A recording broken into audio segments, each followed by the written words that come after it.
Good afternoon. This is Spirit Journey.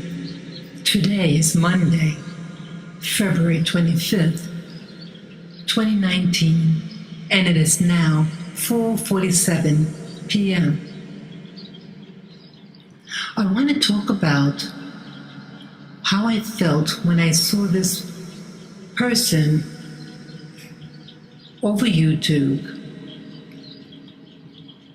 It's a woman, and when I first saw the woman, I said to myself, what a very professional woman.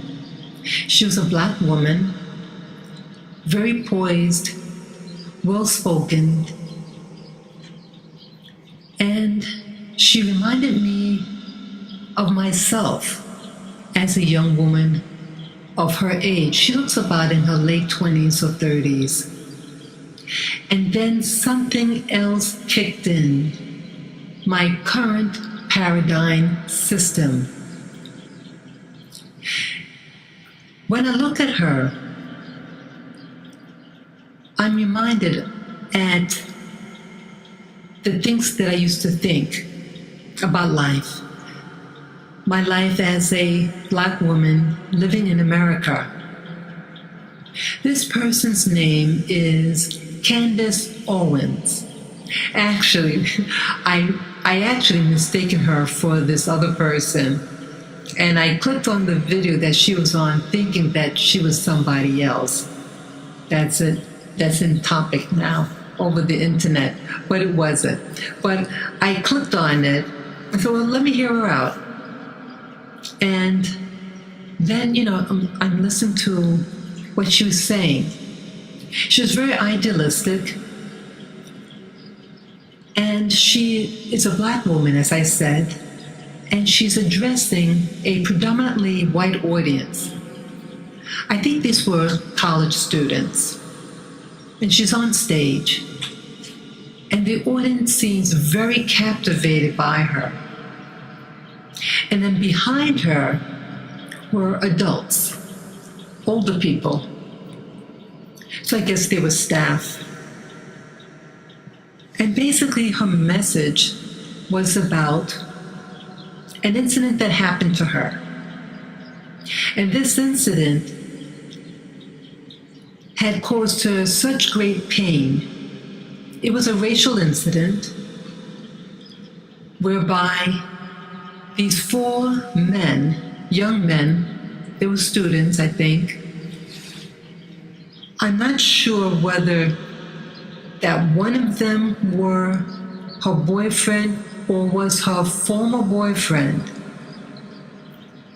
And they had gotten drunk, and in this drunken stupor, they left about 4 messages on her answering machine. Very, very anti-black.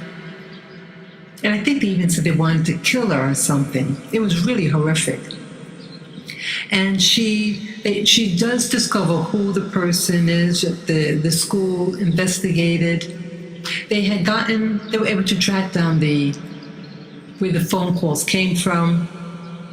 But it devastated her when she said that they used the term, the people who were investigating had said that she was a victim. And she didn't want to see herself as a victim. It created a sense of vulnerability in her. And she didn't want that. She wanted the people to be prosecuted, yes. But she didn't want to feel like a victim. And so for about 4.5 years, she said to cope with the feeling of vulnerability and shame, I think it was also shame involved, she became bulimic, and she lost a lot of weight.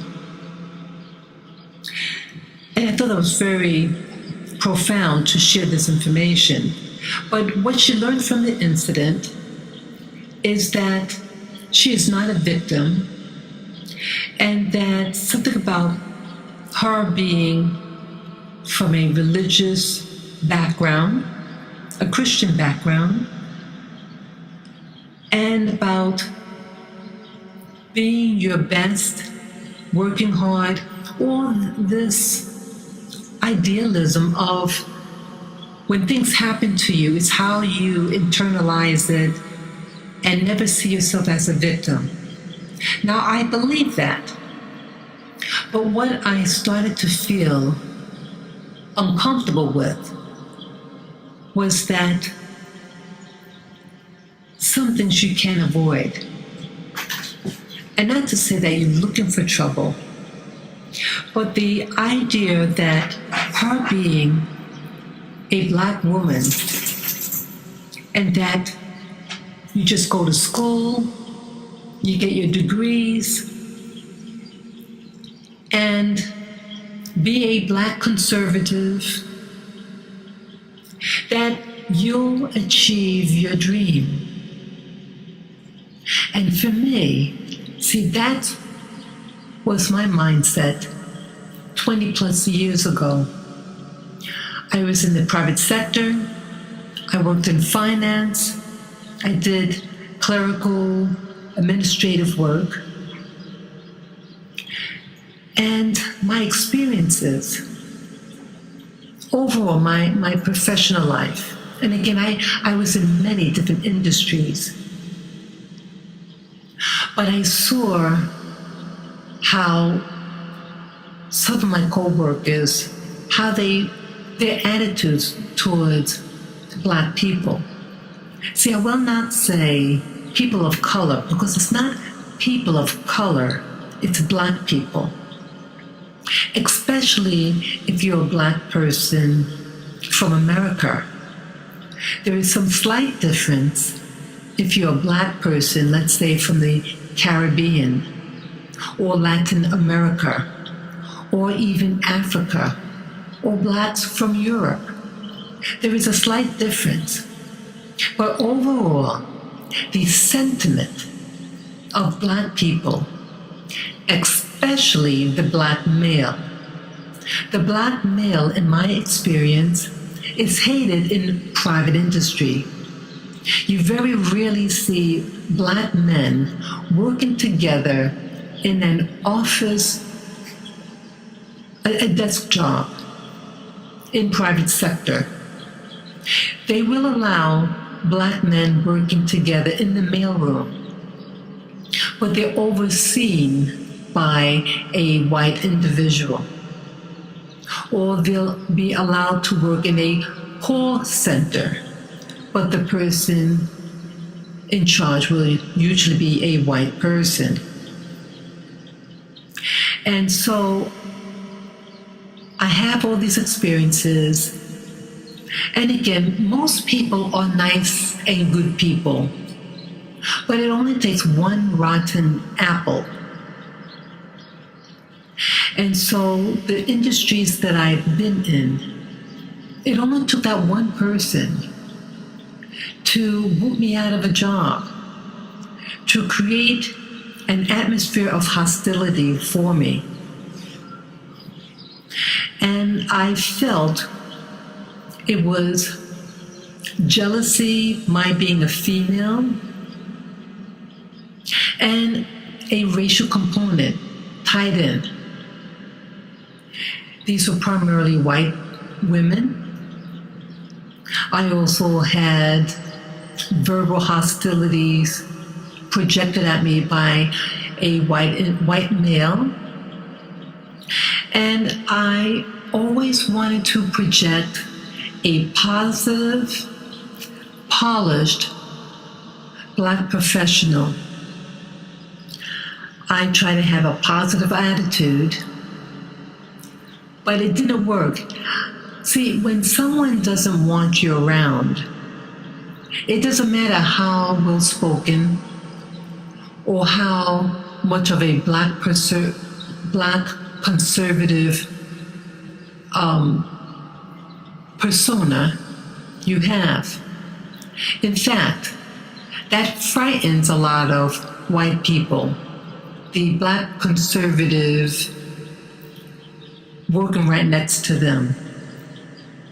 See, they don't mind a Black conservative person over the internet, on stage, or a performer. But soon when you have to sit next to them and work with them, their attitude changes. And so my watching Candace Owens and how beautifully she was able to communicate to a large audience. But the feeling of being uncomfortable as I started to remember my experiences and how she spoke that, she wants to encourage, at least my understanding, how I interpret what was being said, that to be a Black conservative is something good, and yes, that it is good. And being a Black liberal is good also. See, it's not to be left or right. It's about perception. So to be a Black conservative, in my opinion, white people on the surface may say, oh, you're one of us.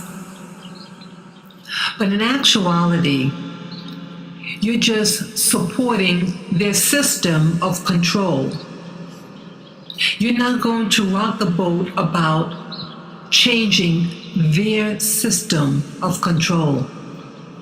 So they don't see you readily as a threat. While as the Black liberal,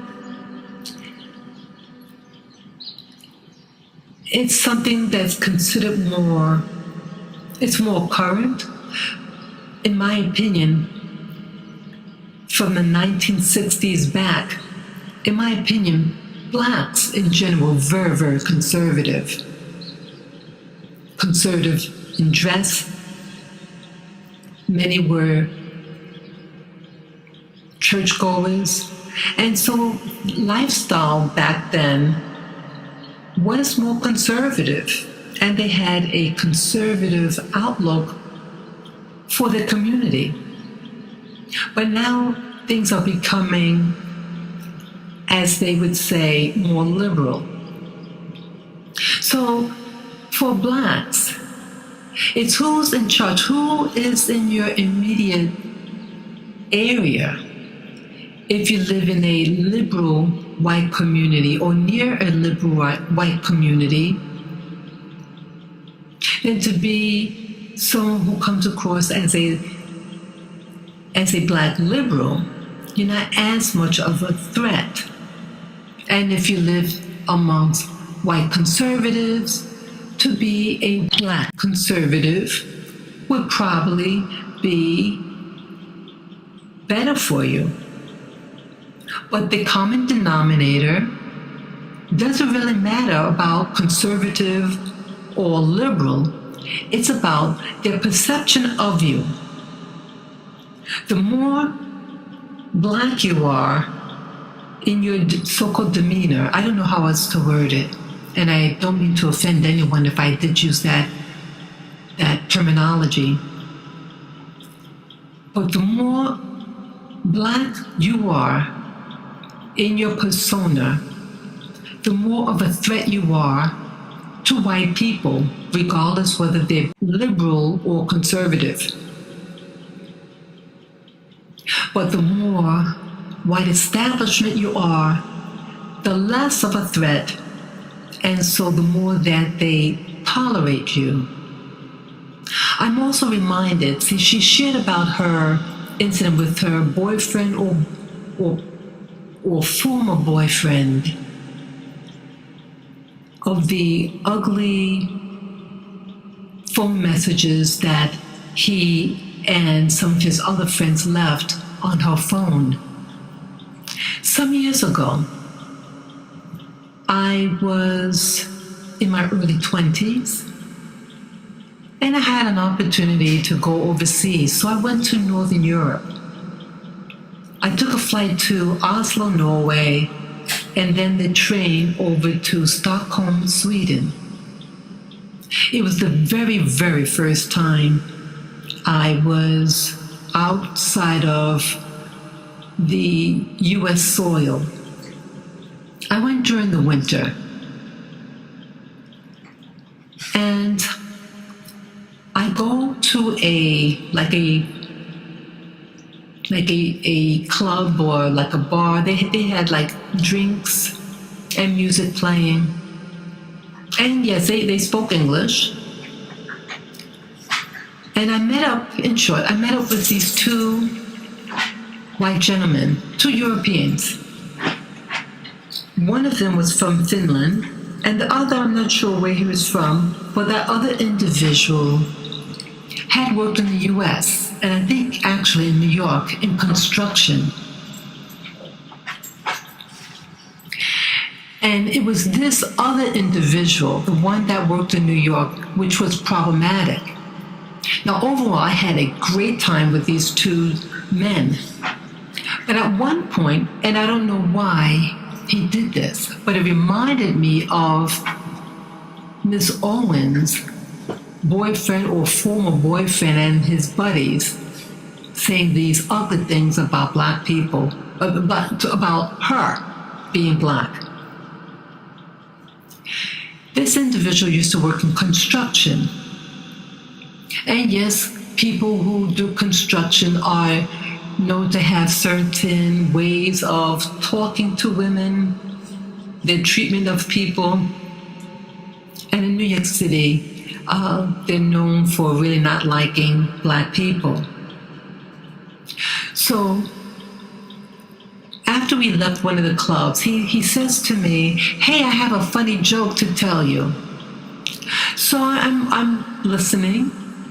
I'm not going to repeat exactly what he said, but that the punchline was the Asian person saying that they don't serve the N-word.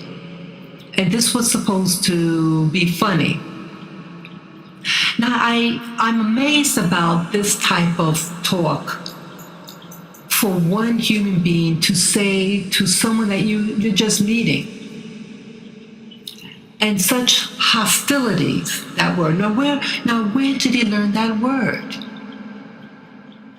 And why would you repeat that? It's obvious when someone is saying that. Those are fighting words, the words of hatred, hostility, etc. And he thought nothing of it, and he thought it was something that I would find amusing. So, I share this story with you because, see, it doesn't matter how liberal or conservative I was. It's what they see. And even though I saw myself as a white girl in a black body, and what I mean by that is, see, we all are raised in a social environment. Even though I was born to black parents and in a black community, but I was heavily influenced by white people. So it really reminded me that with those guys that I met, and in parallel to Candace Owens' experience, see, it was like a quick cheek punch in you, and it really revealed what they really think about you. Even though I was on vacation, and I was approached by them. And here she said that it was a boyfriend or a former boyfriend, and boom, no provocation. See, hatred against black people, a lot of times it's nothing because of what they did, it's who they are. And you can have all the education, and I too have my master's degree. And it really didn't do much for me. I followed the path, I thought, for economic wellness. And it didn't pair that well for me. And so when I watched Ms. Owens speak and my new paradigm system kicked in, and how I wished inside, if I were her age and listened to her, I would really be like, wow, like my idol. But now I say, hey, wait a minute. That's not totally accurate. It doesn't always play that way. That you could be all those nice things to white people, but some white people just don't want you around. And they will say things to you designed to hurt you, designed to keep you off balance, to make you unsure of yourself, to get you fired. And this was my experience. And I was very conservative. And I speak similar in style to that of Miss Owens. I think some other black people would say that or think that. And I used to be teased by the way I speak and my conservatism. And I think that's also why that being perceived as a white girl in a black body. It is what it is. But I in my heart, I wish it were really true that if you're a black conservative, that white America would love you. No, white America to some, not all white people are this way, are negative like that, not all. But it's an amount, an effective amount that causes harm to us. So that's what I want to share. That to love yourself, regardless of how you're treated by some immature white people, or immature anybody of any race or nationality. To love yourself, to remind yourself that regardless of the ignorance that is out there, to embrace yourself, to love yourself, and that there's always someone out there who might be just jealous in heart, but you will come out a winner. So if you like this, stream this audio, give me a thumbs up. You can comment below. You can share your stories about what happened to you, or what your thoughts are about this myth about being the black conservative and achieving the American dream. How does it help you? You being a black man, how does it work for you? If you're a black woman, how does it work for you? How far can you go with it? I thank you. Bye-bye.